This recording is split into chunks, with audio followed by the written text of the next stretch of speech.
ভাইজান, তোমার সাথে কিছু কথা ছিল। তোর আবার কি কথা? ওই আমিনা সম্পত্তির ভাগটা চাইতেছে, নিয়ম অনুযায়ী তো ওর পাওয়ারই কথা, ওর ভাগটা ওরে বুঝায় দাও। হ্যাঁ মামা, চিন্তা করে দেখলাম আমিনা খালা যা বলছে বেআইনি কিছু তো বলছেন না। ওনার সম্পত্তির ভাগ ওনাকে বুঝিয়ে দিলে তো ঝামেলা শেষ। তোরা এই কথা কইতেছস?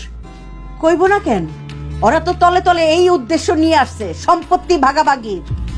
তোমার দুই বোন, দুই ভাইগনা, তারা একসাথে আসছে মামার বাড়ির আদর খাওয়ার জন্য না, মামার বাড়ির সম্পত্তির লোভে, মামারে ধ্বংস করার জন্য, মামারে মাইরা ফেলানোর জন্য আসছে। মুখে লাগাম দিয়া কথা বলো ভাবি। আমরা ভাইজানের উপর হামলা করব, এটা কেমন কথা বললাম? আর আমার বোন তার বাবার সম্পত্তির ভাগ চাইতেছে, ভাইজানের সম্পত্তির না। আর টাকা পয়সার দরকার, আমার এই ভাগের কোনো দরকার নেই। আর আইনত তো সেইটা পাবে, তার তার ভাগটা বুঝা দাও। মামা, তুমি আমাদেরকে ভুল বুঝো না, আমাদের সম্পত্তির কোনো দরকার নেই। তুমি শুধু আমিনা খালার সম্পত্তির ভাগটা বুঝিয়ে দাও, তাহলে চলবে। আরে বাহ রাজু, তুমি বিদেশ থেকে পড়ালেখা করে আসছো, সেই জন্য ভাবছো তুমি একলাই চালাক, আমগো মাথায় বুদ্ধি শুদ্ধি কিচ্ছু নাই। আরে তোমার আমেনা খালারে যে সম্পত্তি ভাগ করে দিলে তুমগরেও যে দিতে হইব, এটা কি আমরা জানি না, বুঝি না? তুমগো মায় পোলারে ভাবছিলাম খুব ভালো, খুব সহজ সরল, আর তোমারে তো জানতাম বিশ্বের সবচেয়ে বোকা ছেলেটা। এখন দেখি তুমি বিশ্বের সবচেয়ে চালাক আর শয়তান পোলা। তোমার মা হইছে আরেকটা শয়তান। মুখ সামলা কথা বলো ভাবি। ভাইজান, তোমার সামনে তোমার বউ আমারে আমার শরীরের শয়তান বলতেছে, আর তুমি চুপ করে আসো। ও তো ঠিকই বলছে, আর কি বলবো? হ্যাঁ, তুই তো মিসকা শয়তান, মিসকা শয়তান। আমার তো মনে হইতেছে তুই ভেজাল লাগেছিস। তোর সম্পত্তি দরকার, তুই আমারে বলতিস, আমারে ডিরেক্ট বলতিস, আমি দেখতাম। আমার তো মনে হয় তুই আমিনারে উস্কাই দিছিস, যাতে ও সম্পত্তি পায়, তাতে করে তুই তো সম্পত্তি পাস, তাই না? ভাইজান, কি বললা তুমি? আমি আমিনারে উস্কাই দিছি? অবশ্যই তুই উস্কাই দিছস। শুন, এতটা বছর কই আমেনা তো আমগো বাড়িতে পাড়া দেয় নাই। হ্যাঁ, পাড়া তো দেওয়ার দূরের কথা, এখন এই বাড়িতে পাড়া দিয়া সম্পত্তি চায়। এই সাহস কই থেকে পাইছে আমরা বুঝি না? তুই তুই সাহস দিছস। মামা তোমরা ভুল বুঝতেছো, আমার মা এমন কিছু করে নাই। রাজু থাম, তোমাদের বোঝা হয়ে গেছে। তোমরা এখন যা বললা, ভবিষ্যতে যে তোমরা কি করতে পারো আর কি করবা আমি বুঝে গেছি, তোমাদের আসল রূপ দেখে ফেলছি। শোনো, আমার বোন ঠিক বলে, আমার মা মারা যাবে আর এই বাড়িতে তোমরা আমাদের ঢুকতে দিবা না। আমি আমার বাবার সম্পত্তির ভাগ কেন তোমাদের দিব? আমারটা বুঝাই দিবা, আমার বোনেরটা বুঝাই দিবা কালকেই। আমার বাপের সম্পত্তি, আমার এক তোলা সম্পত্তি দেবো না, সব সম্পত্তি আমার। না, তোমার একার না, আমারও ভাগ আছে, আমার বোনেরও ভাগ আছে। আপা, ভাইজানের লোকে ভালো ব্যবহার করে কোনো লাভ নাই। কাল সকালবেলা উঠা আমাকে নিজেদের সম্পত্তি আমাদের নিজেদের দখলে নিতে হইব। আসি দখল করতে, দাও দিয়া কল্লা ফেলানো, জানে মেরে ফেলামো। ফেলাইন আপনি কল্লা, দেখে নিন আপনি কেমনে কল্লা ফেলাইতে পারেন। মা, আমি আমিন খবর দিতেছি, আগামীকাল আমি নাইব, আমরা যতটুক জায়গা সম্পত্তি পাই মাইপা আমরা দখল নিয়ে নিব। আরে পুরো সম্পত্তি নিয়ে যা, আর কোনোদিন আমগো চেহারাই দেখবি না, যা। হবে না, বাইরে হও।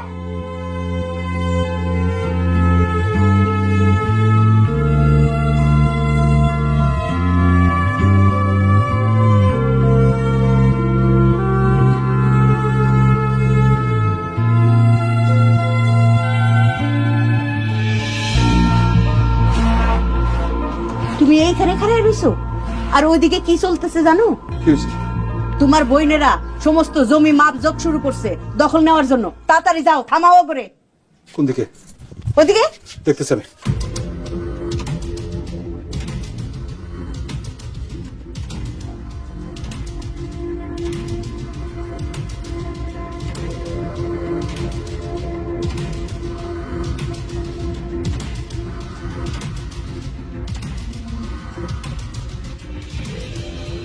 এই, কি করতেছিস এগুলো? কি হচ্ছে কি? আমরা দুই বোনে জমির যতটুকু ভাগ পাবো সেটা মাপতেছি, মাপা হইলে দখলে নিব। আমি গেলাম, এটা বন্ধ কর, খুব খারাপ হয়ে যাবে কিন্তু, বন্ধ কর। না ভাইজান, না ভাইজান, বন্ধ করুন না। আপনারা কিন্তু অনেক ভালো করে কইছি যে সম্পত্তি ভাগ করে দেন, আপনি দেন নাই। এখন নিজেদের সম্পত্তি নিজেরা ভাগ করে দখল করে নিতেছি। তোরা যে কত বড় হারামি এটা আমি আগে বুঝি নাই। এগুলো বন্ধ কর, তাহলে দাও দিয়া কোপায় আনা কল্লা ফেলাই দেবো। আচ্ছা, আপনি কল্লা ফেলাইবেন আর আমি ছায়া ছায়া দেখবো? বড় ভাই বলে অনেক সম্মান করছি, আর না এখান থেকে চলে যান, নাইলে কিন্তু ছায়া কথা বলবো না। যান আপনি। মামা, তুমি এটা কি করলা? খালাকে হাত তুললা? ছি, ছি, ছি, ছি, ভাইজান। নিজ সম্পত্তির জন্য তো তুমি আমাদের দুই বোনের খুনও করতে পারো। আপনার কাছে মায়া মমতা সম্পর্ক এগুলা কিচ্ছু না, সম্পত্তি সব। আপনি থাকেন না সম্পত্তি নিয়ে। যদি লজ্জা থাইকা থাকে আর কোনোদিন বাবার সম্পত্তি চাইতে আসবি না। আমি আর কোনোদিনই বাড়িতে আসবো না, তুই আসবি না, চল।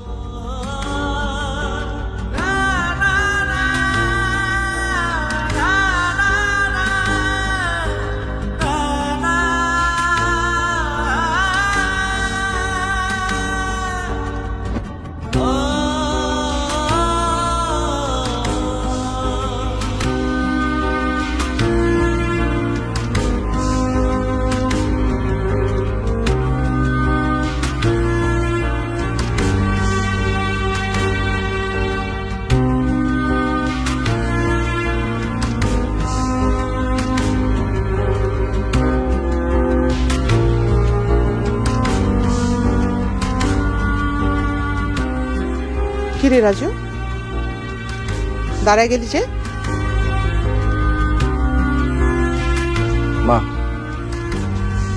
আমি মামার বাড়ি ছেড়ে যাব না, তোমরা যাও। এত অপমানের পরও এ বাড়িতে কেন থাকবি? আমার নানুর জন্য। তোমরা সবাই ঝগড়াঝাটি করে মারামারি হানাহানি করে এই বাড়ি থেকে রাগ করে চলে যাচ্ছ, কিন্তু একটাবার কি চিন্তা করে দেখেছো এই মানুষটার কেমন লাগছে? ওনার চোখের সামনে ওনার স্বামীর সম্পত্তির ভাগাভাগি নিয়ে তার ছেলে মেয়েরা ঝগড়া করছে, মারামারি করছে, রাগ করে বাড়ি থেকে চলে যাচ্ছে। এটা নানুর ভালো লাগার কথা না মা। আমরা সবাই যখন এই বাড়িতে এসেছি, নানু তখন কতটা খুশি ছিল, কিন্তু এইভাবে চলে যেতে দেখে নানুর সেই খুশি নষ্ট হয়ে গেছে। এখন আমরা সবাই যদি এভাবে রাগ করে চলে যাই, নানু আরো বেশি কষ্ট পাবে। আমি নানুর মনে কষ্ট দিতে পারবো না মা।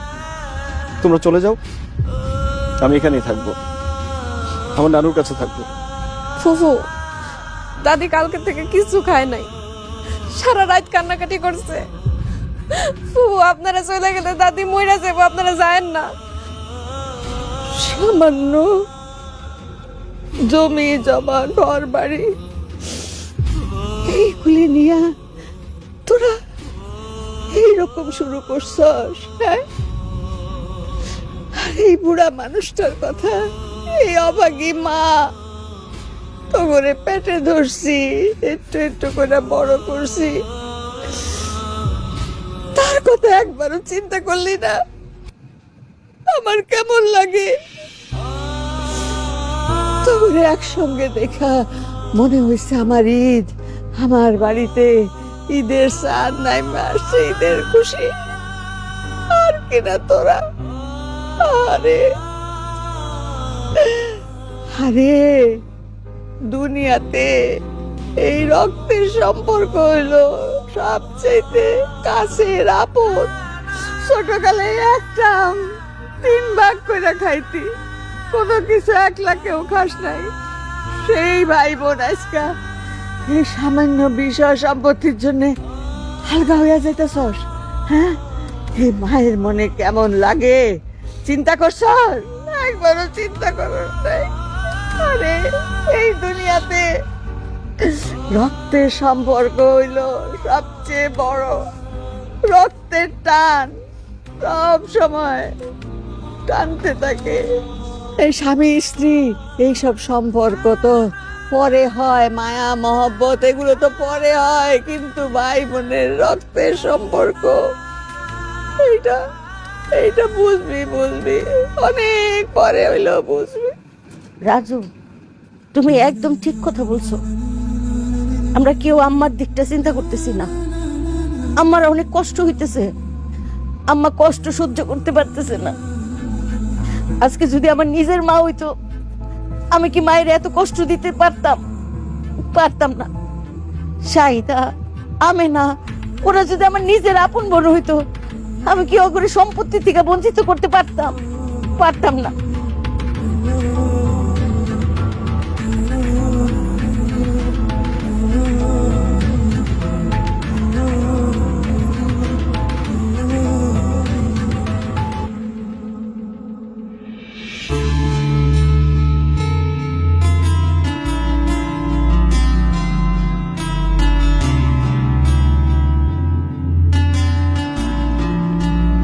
আম্মা, যে আব্বার সব সম্পত্তি দলিল, যে সম্পত্তি আমার মারে কষ্ট দেয়, আমার বোনদের সঙ্গে সম্পর্ক নষ্ট হয়ে গেছে, সেই সম্পত্তি আমি চাই না তুমি সব সম্পত্তি ওদের দিয়ে দাও, আমার কোনো কষ্ট থাকবে না। আমার ও ভাইজান, আমি যেদিন ভালোবাসা কামরুলের আব্বার সাথে এই বাড়ি ছাড়ছিলাম, সেই দিন থেকে আপনারা কেউ আর আমার সাথে যোগাযোগ করেন নাই,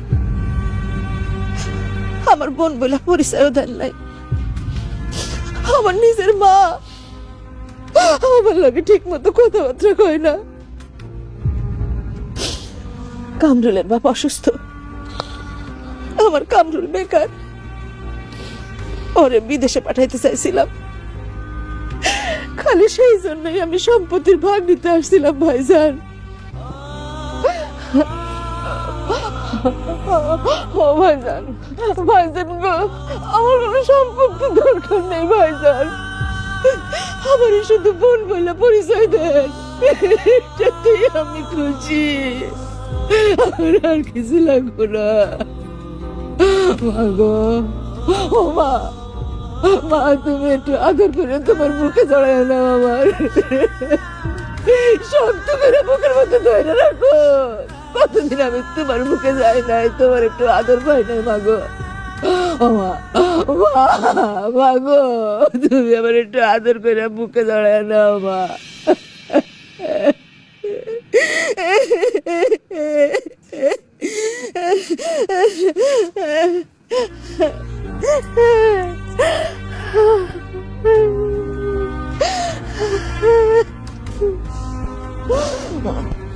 আমেনা দা, মা ভাইজান, আমি আমেনার এই দুঃখের কথা শুনে ভাইজানের সম্পত্তি ভাগ করতে বলছিলাম। ভাইজান আমারে ভুল বুঝছে, আমিও রাগ হয়েছি, আমি জানি আমার অন্যায় হয়েছে, সেজন্য আমি আমার সম্পত্তির ভাগ চাইছি। আমি তোমার মনে কষ্ট দিচ্ছি, ভাইজানের মনে কষ্ট দিচ্ছি, আমারে মাফ করে দাও। কিন্তু আমার একটা অনুরোধ মা, একটা বারের জন্য তুমি আমেনারে তোমার মেয়ে বলে মাইনা নাও। ভাইজান, একটা বারের জন্য ওরে বোন হিসেবে মাইনা নাও, আমি হাত জোর করছি। আম্মা, জোনাকির আব্বা, আমি না বুঝে একটা ভুল করছিল, সেইটা আপনারা মনে ধরে রাখেন না, আমি না রে ক্ষমা করে দিয়া ওরে কাছে টাইনা নেন।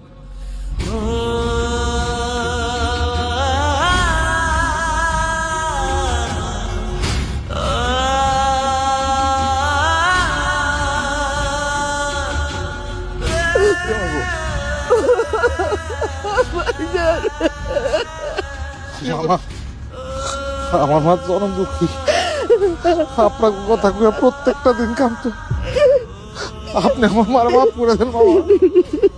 চুপ চুপ, আমি আপনার লোক বেয়াদব করছি বাবা, আপনি আমারও মাফ করে দিয়ে।